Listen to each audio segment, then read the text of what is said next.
सब कुछ बिक जाता है इस बेटी की ब्याह करने में।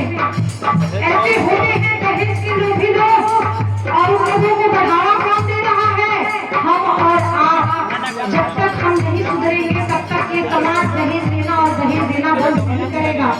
याद रखिएगा, जो दहेज देने के लिए हम बेटियों के शादी में इकट्ठा करते हैं पैसे, उन पैसों से अगर हम अपनी बेटियों को पढ़ा लिखा कर आगे बढ़ा दें तो हमारी बेटियां उस काबिल हो जाएंगी कि अपने बेटी के साथ साथ ससुराल वाले घर को भी संभाल लेंगी और कोई उनसे दहेज मांगने नहीं आएगा उसके माँ बाप से।